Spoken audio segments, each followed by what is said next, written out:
La zona desmilitarizada. Estas tres palabras simbolizan la última frontera de la Guerra Fría y una península profundamente dividida. También conocida como el Paralelo 38, la franja de tierra de 160 millas de largo y 2.5 millas de ancho, que separa a Corea del Norte y Corea del Sur, desde el Mar de Japón hasta el Mar Amarillo.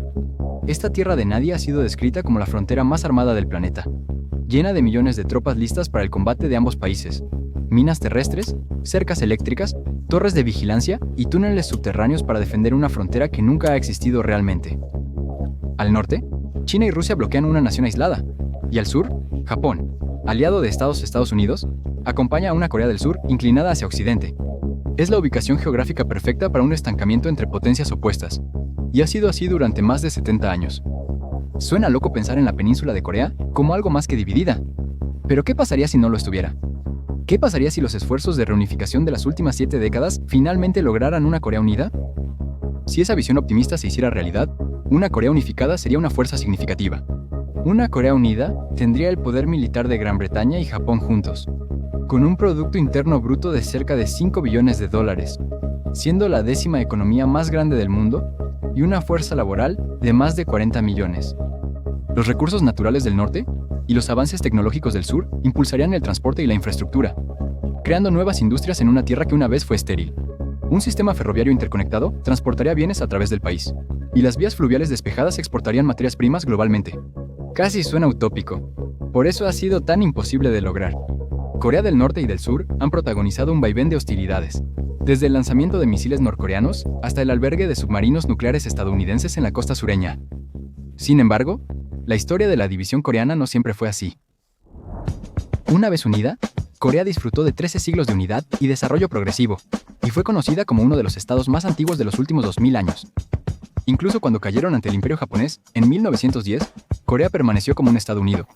No fue hasta el final de la Segunda Guerra Mundial, en 1945, cuando Japón perdió su territorio como parte de su acuerdo de rendición, y Corea quedó en manos de los soviéticos y los Estados Unidos. Dividieron el nuevo territorio a lo largo del Paralelo 38, con el norte apoyado por los soviéticos y el sur por los Estados Unidos. Se suponía que era temporal, pero cuando comenzó la Guerra Fría, ni Estados Unidos ni los soviéticos querían renunciar a su potencial aliado en la región. En 1950, las tensiones eran altas con frecuentes escaramuzas fronterizas. Para reunir al país bajo el gobierno prosoviético del norte, el presidente Kim Il-sung, respaldado por el líder soviético Joseph Stalin, invadió el sur. Esto provocó la Guerra de Corea, un conflicto sangriento de 3 años con un saldo de 5 millones de fallecidos entre norcoreanos, surcoreanos, chinos y fuerzas estadounidenses. Tras la muerte de Stalin, el nuevo liderazgo buscó una solución al derramamiento de sangre constante. En 1953 se firmó un armisticio que creó la zona desmilitarizada, una separación de facto que perdura hasta hoy. Esto implica que, técnicamente, Corea del Norte y Corea del Sur siguen en guerra, aunque ninguna tiene intención de entrar en combate activo, por ahora. Con este delicado equilibrio, el norte y el sur comenzaron en una posición similar económica y socialmente, pero cada uno tomó rumbos muy diferentes. El sur, apoyado por Occidente, se benefició de mercados libres y acceso al aprendizaje y tecnología global, mientras el norte se asfixió bajo el estricto régimen de los Kim y una unión de repúblicas socialistas soviéticas debilitada. En los 90, una hambruna nacional en Corea del Norte fue ignorada por su gobierno, causando la muerte del 10 al 19% de la población del país. En esa misma década, la Unión de Repúblicas Socialistas Soviéticas cayó, por lo que el norte estaba esencialmente solo, aunque existía algún respaldo de China. Para 1992, el Producto Interno Bruto de Corea del Sur había aumentado de 41 millones en 1953 a 355 mil millones de dólares. En comparación, el Producto Interno Bruto estimado de Corea del Norte creció mucho menos, alcanzando solo 12 mil millones de dólares en 1992. Eso, junto con los intentos fallidos de ambos países para resolver problemas a lo largo de los años, y la traición de Corea del Norte a la Declaración de Desnuclearización de 1992 firmada por ambos, nos llevó a las Coreas que vemos hoy. Ni el norte ni el sur están preparados para adentrarse de lleno en un proceso tan complejo como la unificación. Al considerar los roles de Japón, China, Estados Unidos y Rusia, las cosas se vuelven más complejas. Esto no significa que el norte y el sur nunca se unirán. Quiero decir, está literalmente en su constitución. La reunificación es la meta final, pero hay muchos obstáculos en el camino. Como muchos. Para una unificación real, varias piezas de ajedrez deberían encajar. Y el más fácil de imaginar sería quizás el colapso total del norte. Es una fantasía, por supuesto, pero el colapso total de Corea del Norte sería un evento altamente complejo e impredecible, con varios escenarios y resultados. Una combinación de factores como el caos económico, la hambruna, los brotes de enfermedades, los levantamientos internos o la presión de actores externos como el abandono del apoyo de Rusia y China podrían colapsar la nación. El colapso significaría que Kim Jong-un y su régimen serían el principal objetivo de la frustración ciudadana. Después de todo, no es nada nuevo que los países expulsen a sus líderes. La frustración interna con las políticas opresivas del régimen y las violaciones de los derechos humanos puede alcanzar un punto crítico, provocando un levantamiento masivo de ciudadanos que exigen cambio y el fin del gobierno de la familia Kim. Y si Kim Jong-un no quiere terminar como Muammar Gaddafi, se rendiría. Por otro lado, los norcoreanos carecen de los elementos unificadores de la primavera árabe como redes sociales, noticias honestas y la capacidad de intercambiar información o pensamiento libre constantemente. No ha habido grandes rebeliones bajo el gobierno de Kim Jong-un por una razón específica. La férrea mano sobre los norcoreanos hace que iniciar un movimiento sea casi imposible, además de la brutalidad. Es probable que tal levantamiento se encuentre con violencia extrema, lo que nadie quiere. Quizás un colapso económico sería más probable.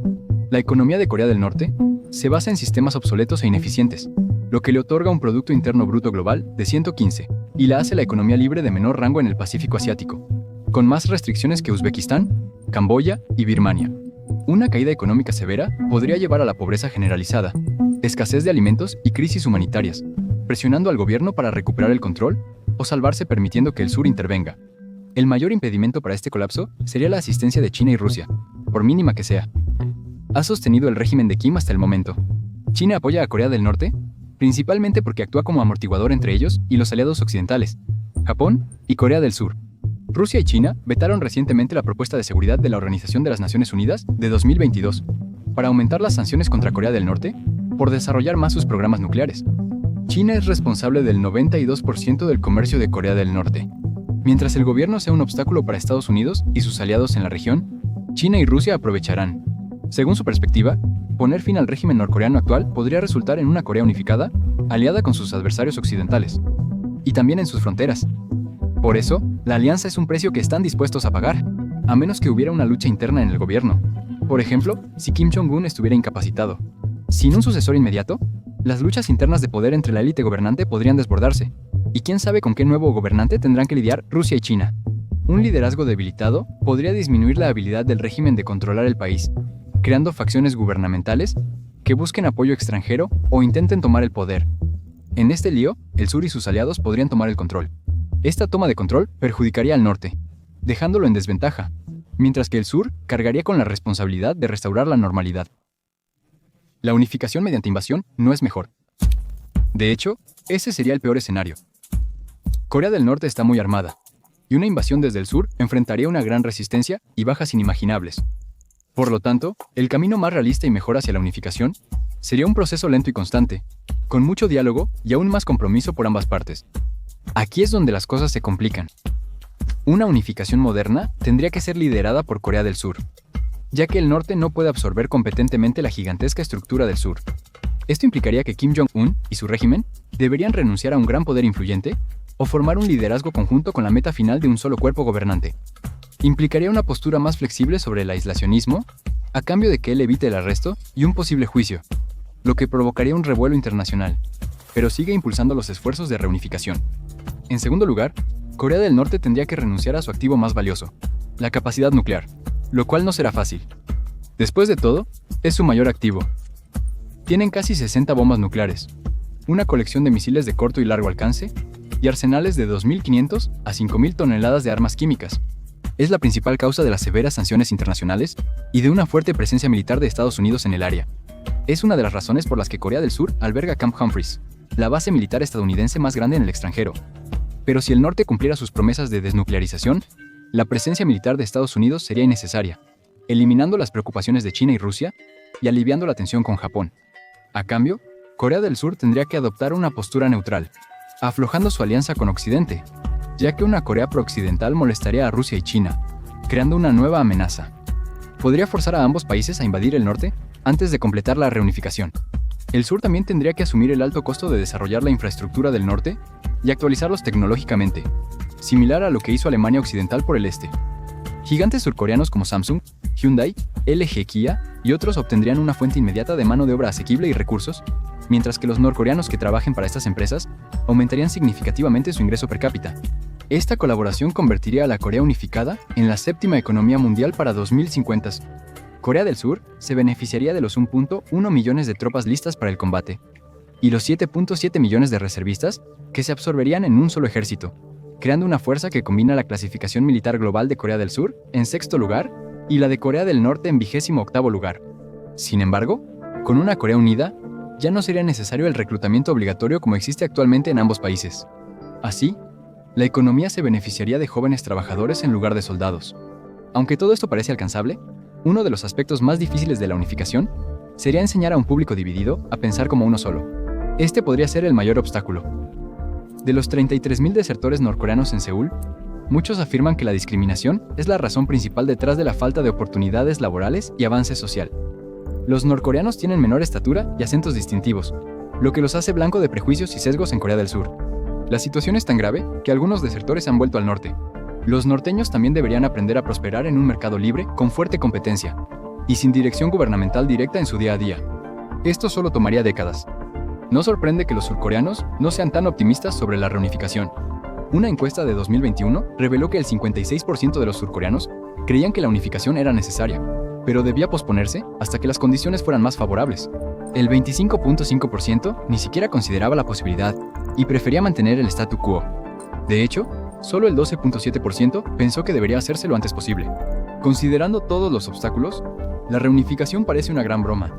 Pero eso también es lo que la gente en los 60 pensaba sobre la caída del muro de Berlín, y la idea de Vietnam unificado era inaudita a finales de los 50. Quizás la idea de una Corea unida no sea tan descabellada como creemos actualmente. El diálogo diplomático constante y una postura más suave de ambas partes podrían hacer de este sueño un milagro contemporáneo. Después de todo, han pasado cosas más raras. Gracias por ver.